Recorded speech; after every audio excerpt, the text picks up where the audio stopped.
Well, 7 nurses who've become known as the Magnificent Seven are having a historic showdown with the NHS.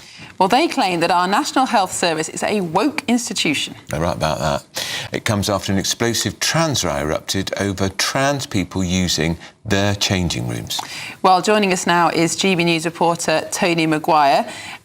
Tony, this has been an extraordinary case that's rumbled on for some time now. What is set to be decided at this Employment Tribunal? Yes, well, good morning. This is, as you said, the case of the 7 Darlington Nurses, as they've been called, a group of women who objected to the presence of a man and a transgender nurse sharing the changing room with them.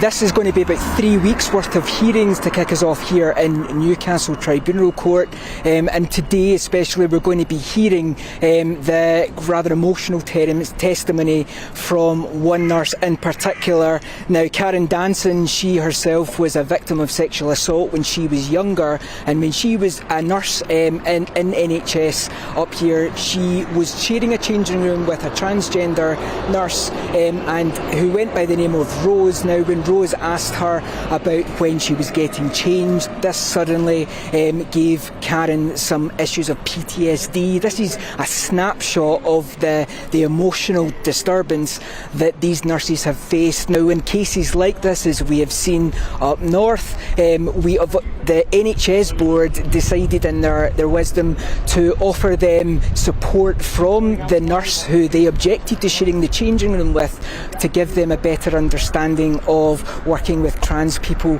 You really maybe could not write that. Now, today here, the huge show of support arrived out in Newcastle this morning for the arrival of the nurses. Joining them is a face you might recognise. Some days she's Posey Parker, today she's Kelly J. Keane, but she came here with some fire in her belly, fighting for the nurses inside. Well, Tony, thank you so much for that report. We will be keeping you up to date with the Employment Tribunal as it progresses. But joining us now, we do have somebody from the Christian Legal Centre who are helping with this case, Uzochi Nwaubani, who is joining us now. Good morning. Thank you so much for joining us. This is an extraordinary case. Why is it that the rights of women to get changed privately has been trumped by the desire of a man to come into their changing room? I mean, that's the substance of this case, ultimately. Because why is that the case? And it is concerning that is the case, considering that we have, for example, the Supreme Court in April 2025 did rule that, single-sex spaces are permitted and actually should be used by biological men for men's spaces and biological women for women's spaces. And so that ultimately is the substance of the case. The case is about truth and about dignity. It's about protecting women's spaces so that they are able to change in those spaces and comfortably do so.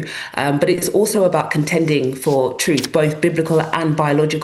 Because Christians such as myself believe that God created male and female, and the truth is also reflected in law and in common sense, and should be upheld by public institutions. So it's a real shame that it's got to this point, that their trust has failed to recognise the law.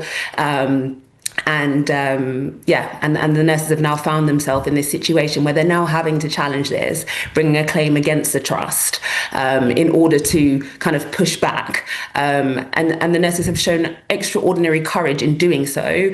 They've lacked support from the trust, and to the point where they've had to set up their own union, the Darlington Nursing Union, and that just demonstrates their resilience.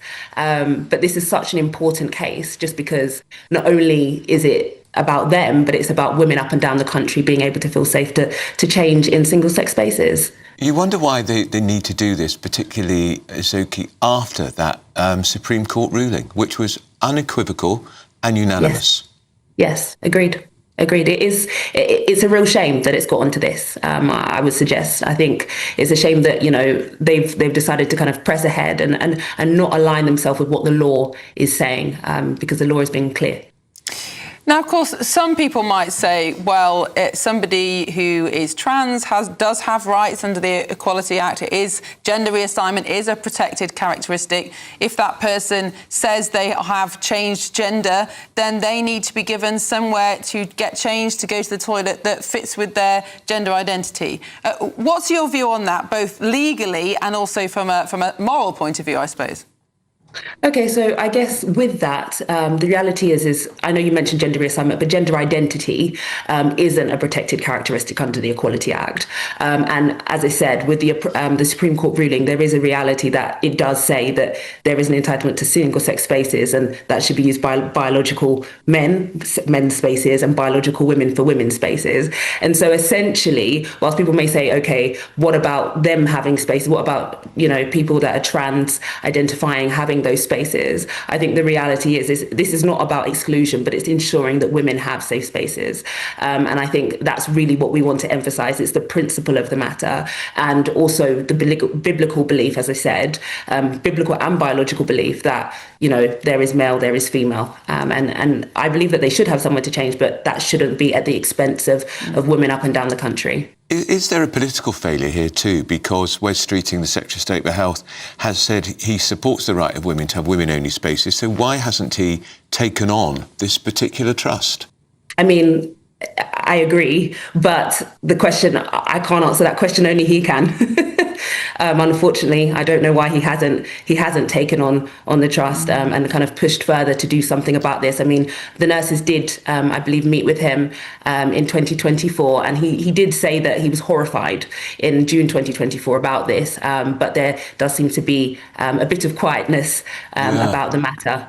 How have they funded this? Have they had support from the Christian Legal Centre? I mean, have benefactors come to help? Because these things are very expensive.